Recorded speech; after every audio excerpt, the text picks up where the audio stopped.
ഭഗവാനെ, ഈ സങ്കടം എങ്ങനെ എന്നെ കൊണ്ട് താങ്ങാൻ പറ്റും? എത്ര ദിവസം ഇതിങ്ങനെ എന്നെ കൊണ്ട് മനസ്സിൽ വെക്കാൻ പറ്റും? ഞാൻ ചെയ്തത് പാപമാണോ? അച്ഛന്റെ അവസ്ഥ എന്താണെന്ന് പറഞ്ഞാലും മുത്തശ്ശിയെ അച്ഛനെ ഒന്നും അറിയിക്കാതെ അവളുടെ ചിത കത്തിച്ചവളാ ഞാൻ ചെയ്ത തെറ്റാണെങ്കിൽ എനിക്കുള്ള ശിക്ഷ അങ്ങ് വിധിക്കണം. അല്ലെങ്കിൽ എനിക്ക് ഇത്തിരി സ്വസ്ഥത തരണം.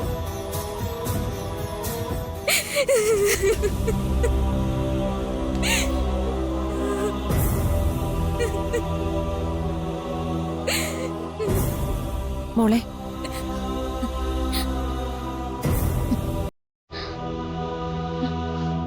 എന്തു പറ്റി നിനക്ക്? എന്താ ഇത്ര സങ്കടം?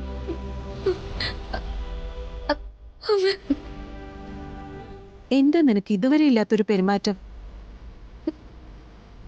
അച്ഛന് കഞ്ഞി കൊടുക്കാൻ പറഞ്ഞപ്പോ പോലും ഒഴിഞ്ഞു മാറി. എന്ത് കാര്യമുണ്ടെങ്കിലും അമ്മയോട് എന്റെ കുട്ടി പറയുന്നതല്ലേ, ഇതെന്താ പറയാത്തത്? വാ, നമുക്ക് എന്തേലും കഴിക്കാം. എനിക്ക് വേണ്ടമ്മ. ആശുപത്രിയിൽ നിന്ന് പ്രിയങ്കയെ കാണാൻ പോകുന്നത് വരെ ഒരു കുഴപ്പം ഉണ്ടായിരുന്നില്ലല്ലോ.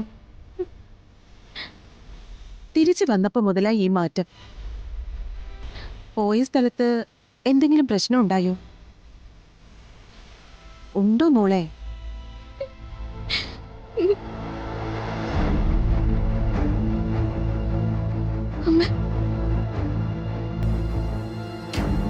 അവള് എനിക്കറിയാം. വരുണിന്റെ കാര്യത്തില് അവൾ ഒരുപാട് വാശി പിടിച്ചിട്ട് ഇപ്പോ നിന്നെയും വരുണിനെയും അച്ഛൻ ഒരുമിപ്പിക്കാന്ന് പറഞ്ഞപ്പോ വാശിക്ക് അവൾ എന്തെങ്കിലും ചെയ്താലോ എന്ന പേടിയുണ്ടല്ലേ? ഒന്നും വരില്ല മോളെ. ഇതിനെല്ലാത്തിനും ദൈവം ഒരു സമാധാനം ഉണ്ടാക്കും. അവളെ അങ്ങ് ദൈവത്തിന്റെ കയ്യിൽ ഏൽപ്പിച്ചിരിക്കുകയല്ലേ. നമ്മൾ വിചാരിച്ചിട്ട് തിരുത്താൻ പറ്റുന്നില്ലല്ലോ. ഇനി ദൈവം തിരുത്തട്ടെ അവളെ. മോള് വേണമെങ്കിൽ കുറച്ചു നേരം പോയി കിടന്നു. കുറച്ചു കഴിഞ്ഞിട്ട് അമ്മ വിളിക്കാം. ശരി അമ്മ.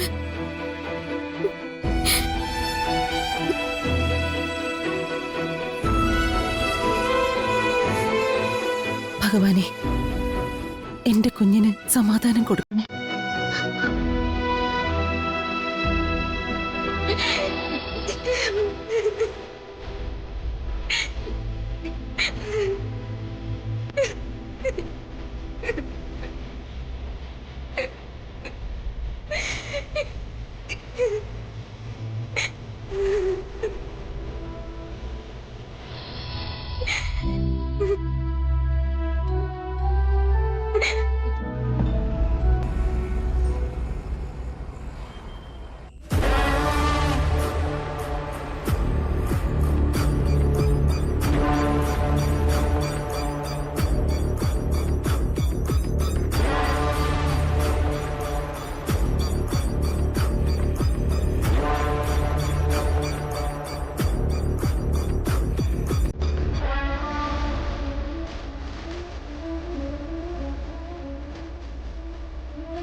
വിളിക്ക്. അയാൾക്കൊരു സംശയവും തോന്നരുത്.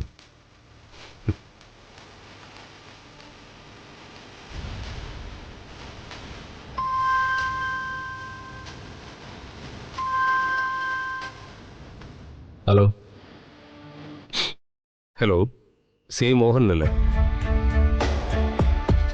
അതെ. എൻ്റെ പേര് കൈതക്കൽ ജഗന്നാഥക്കുറുപ്പ്. കേട്ടിട്ടുണ്ടോ? അറിയാം സാർ. സാറ് ഡൽഹിയിൽ വർക്ക് ചെയ്തിരുന്ന ആളല്ലേ? കേരളത്തിലെ പൊളിറ്റീഷ്യന്മാരോട് ചേർന്ന് സാറിന്റെ വാർത്തകൾ ഇപ്പോഴും കാണാറുണ്ട്. എന്താ സാർ വിളിച്ചത്? നിങ്ങളുടെ അന്വേഷണ പരിധിയിൽ എനിക്ക് താല്പര്യമുള്ള ഒരു കാര്യമുണ്ടായിരുന്നു. ഏതാ സാർ? കണിമംഗലം പരമേശ്വരൻ്റെ മകൾ മരിച്ച കേസ് എന്തായി? സാർ അത് ബോഡി കിട്ടി, മറ്റാരും അറിയാതെ അടക്കം ചെയ്തു. എന്ത് സാഹചര്യത്തിൻ്റെ കാര്യം പറഞ്ഞാലും ഒരു പെൺകുട്ടി കൊല ചെയ്യപ്പെട്ടിട്ടുണ്ടെങ്കിൽ അതിൻ്റെ ഉത്തരവാദികളെ കണ്ടെത്തണമല്ലോ. ഇതുവരെ നിങ്ങൾ അതിനു വേണ്ടി എന്തെങ്കിലും ചെയ്തു പറയണം മിസ്റ്റർ CI. അന്ന് ആ പെൺകുട്ടിയുടെ അച്ഛൻ അതറിയാതിരിക്കാൻ വേണ്ടിയാണ് ശവസംസ്കാരം അങ്ങനെ നടത്തിയത്. അന്ന് ആ പെൺകുട്ടിക്ക് വേണ്ടപ്പെട്ട എല്ലാവരും ഉണ്ടായിരുന്നു സർ. പിന്നെ അന്വേഷണത്തിന്റെ കാര്യം അന്വേഷിച്ചിരിക്കണം.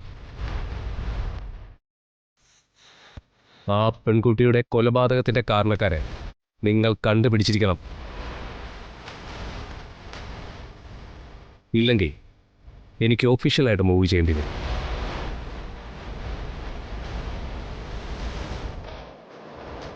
അത് കേരളത്തിലെ സാധാരണ പൊളിറ്റീഷ്യന്മാരെ വെച്ചല്ല, വേണ്ടി വന്നാൽ PM-ൻ്റെ ഓഫീസ് വരെ. അറിയാലോ നിങ്ങൾക്ക് എനിക്കത് ചെയ്യാൻ പറ്റുമെന്ന്. അന്വേഷണം ഞാൻ രാവിലെ തന്നെ തുടങ്ങിക്കോളാം സർ. ആ പെൺകുട്ടിയുടെ ഭർത്താവിൻ്റെ വീട്ടിൽ എന്തൊക്കെയോ പ്രോബ്ലംസ് ഉണ്ട്. അവിടുന്ന് തന്നെ അന്വേഷണം തുടങ്ങിക്കൊള്ളാം സാർ. ഓക്കെ. ഈ നമ്പറിൽ എന്നെ തിരിച്ചു വിളിക്കണ്ട, അതിന് ചില ഇഷ്യൂസൊക്കെ ഉണ്ട്.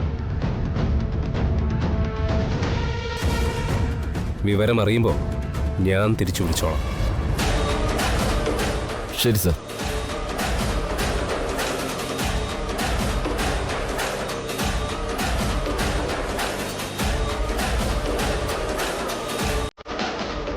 കൊള്ളാലോടാ, ജഗന്നാഥക്കുറുപ്പല്ലെന്ന് ആരും പറയില്ല. പേര് പറഞ്ഞപ്പോൾ തന്നെ CI വരണ്ടു പോയി. നാളെ രാവിലെ കണിമംഗലത്ത് നിന്ന് അന്വേഷണം ആരംഭിക്കാന്നാ അയാൾ പറഞ്ഞത്. അത് തന്നെയാണ് നമുക്കും വേണ്ടത്. ആ, നീ ആ സിമ്മങ്ങെടുത്ത് കളഞ്ഞേക്ക്.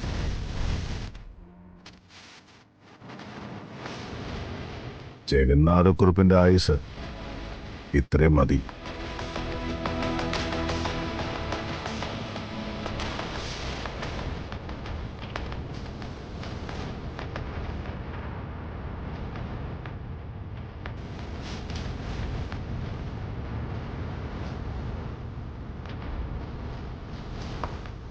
ഗൗതം,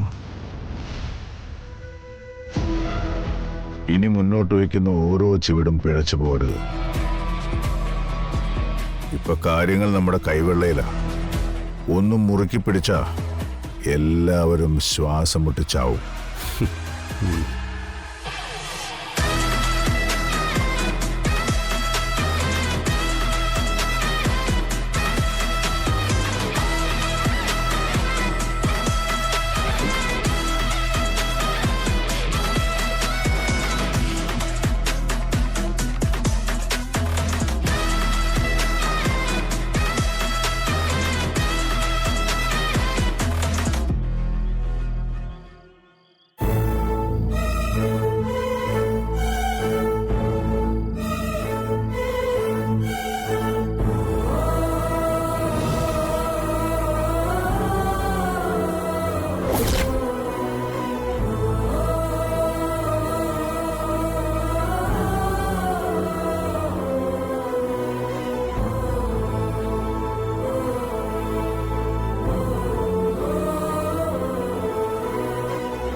എവിടെയെങ്കിലും സ്ഥാപിച്ച് തിരികെത്തിക്കണം. 41 ദിവസം കഴിഞ്ഞ് ഏതെങ്കിലും പുണ്യതീർത്ഥത്തിൽ ഒഴുക്കണം.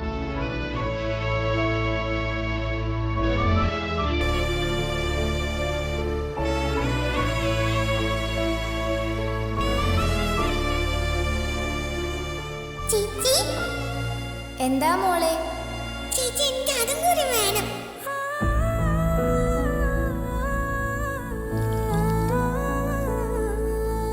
ചേച്ചി അതും കൂടി.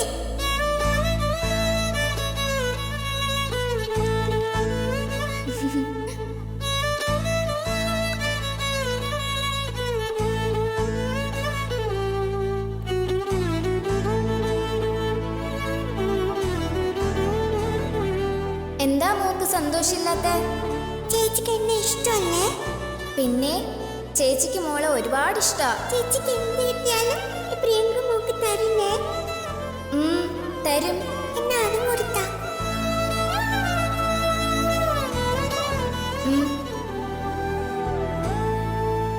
ചേച്ചിക്ക് എന്ത് കിട്ടിയാലും അത് എനിക്ക് തരാം. തരും. എന്നെ ഒരിക്കലും കരയിപ്പിക്കില്ലല്ലോ? ഇല്ല, മോളെ ചേച്ചി ഒരിക്കലും കരയിപ്പിക്കില്ല. മോളുടെ സന്തോഷം കഴിഞ്ഞിട്ടേ ചേച്ചിക്ക് എന്തോ ഉള്ളൂ. സത്യം.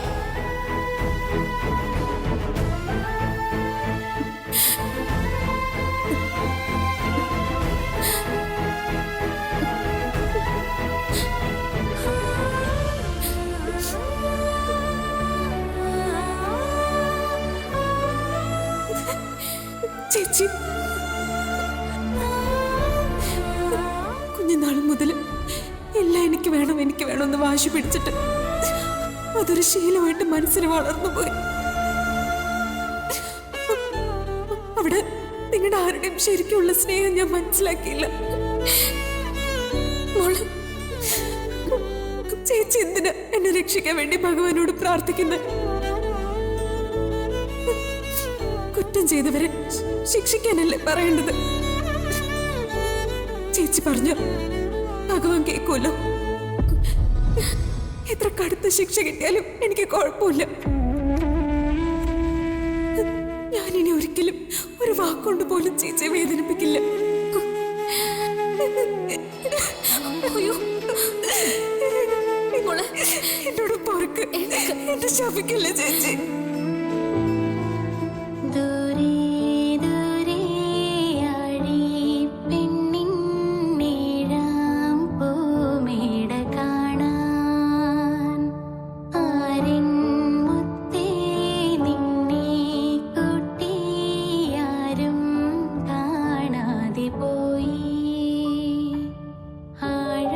ചേച്ചി കഴിക്കാം.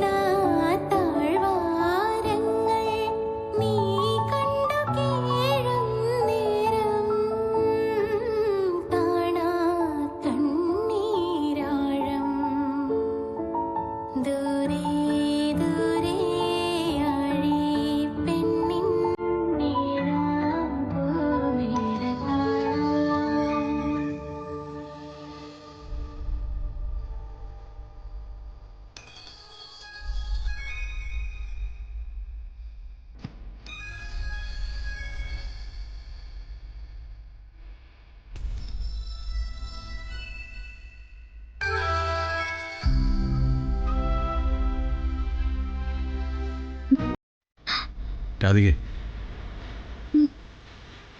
താൻ ഉറങ്ങിയല്ലേ? ഇല്ല, ഉറങ്ങാൻ പറ്റുന്നില്ല.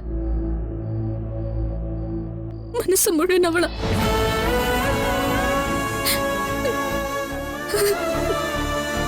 നമ്മൾ ചെയ്തത് വലിയൊരു തെറ്റല്ല.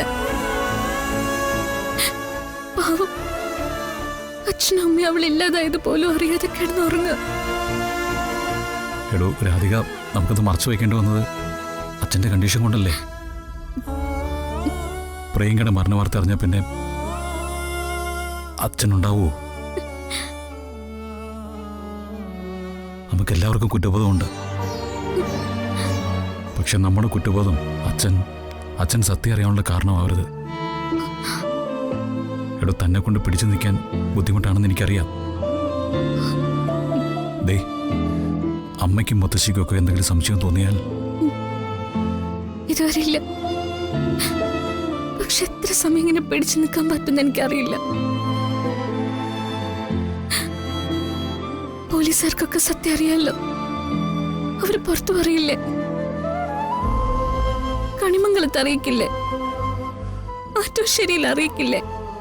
രാധിക അച്ഛൻ്റെ കണ്ടീഷൻ നമ്മൾ അവരോട് പറഞ്ഞിട്ടുണ്ടല്ലോ. അതുകൊണ്ട് അവരത് ചെയ്യില്ല. അച്ഛനൊന്ന് ബെറ്റർ ആവട്ടെടോ. അച്ഛനോട് എന്തായാലും പറഞ്ഞേ പറ്റൂ. അത് ചെറിയച്ഛനെയും ഏട്ടനെയും കൂട്ടി ഒന്നിച്ചിരുന്ന് നമുക്ക് പറഞ്ഞ് മനസ്സിലാക്കാം. വരുൺ, അവളെന്നെ കൊല്ലാനുള്ള കലിയോട് നടക്കായിരുന്നു. പക്ഷെ ഇതിങ്ങനെ അവസാനിച്ചു പോകുന്നെന്ന് ഞാൻ കരുതിയില്ല. ഞാനും അവൾ വെറുത്തിട്ടുണ്ട്. ഈ ഭൂമിയിൽ മറ്റാര് വെറുക്കുന്നതിനേക്കാളും കൂടുതൽ ഞാൻ അവളെ വെറുത്തിട്ടുണ്ട്. പക്ഷേ ഈ ദുരന്തം ഞാനും ആഗ്രഹിച്ചല്ല. ചിലപ്പോ മുമ്പ് പോയതുപോലെ ഏതെങ്കിലും സിനിമയുടെ കാര്യത്തിന് ആരുടെയെങ്കിലും കൂടെ പോയതായിരിക്കാം എന്നാ കരുതിയത്. കൊണ്ടുപോയവര് ചതിച്ചിട്ടുണ്ടാവാം. അങ്ങനെ ഒരു ചിന്തയല്ലാതെ വേറൊന്നും മനസ്സിൽ തോന്നുന്നില്ല.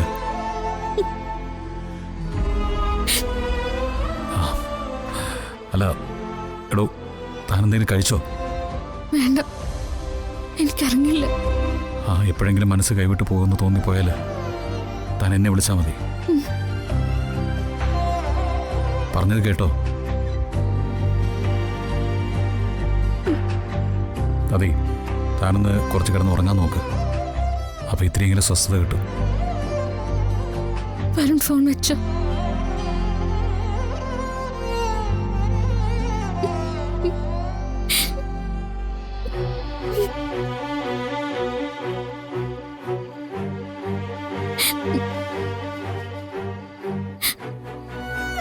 ഈശ്വരൻ, അച്ഛന് നല്ലതിന് വേണ്ടി ചെയ്തു പോയതാ.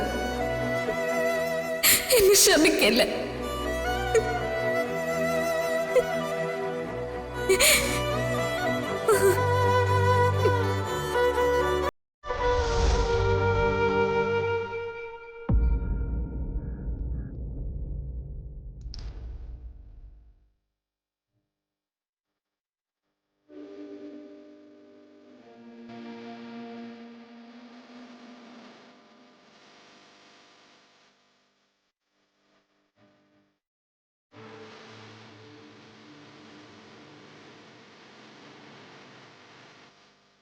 ഇന്നലെ രാത്രി ഉറങ്ങാൻ പറ്റിയിട്ടില്ല. എന്തൊക്കെയോ സ്വപ്നങ്ങൾ കണ്ട് ഞെട്ടി ഉണരായിരുന്നു. എന്റെ അവസ്ഥ തന്നെയാ. കണ്ണടച്ച എന്തൊക്കെയോ കാഴ്ചകൾ. എങ്ങനെയെങ്കിലും അത് നേരം വിളിപ്പിച്ചാൽ മതിയെന്നായിരുന്നു. യശോദേ, രാധിക മോൾക്ക് നല്ല വിഷമമുണ്ടല്ലേ? ഏയ്, അത് ദേവേട്ടന്റെ വെറും തോന്നല. അസുഖം മാറി ഇനി വീട്ടിൽ പോയിക്കൊന്ന് ഡോക്ടർ പറഞ്ഞെങ്കിലും എന്തോ ഒരു ആപത്തിന്റെ സൂചന മനസ്സിലിങ്ങനെ കിടക്കുക.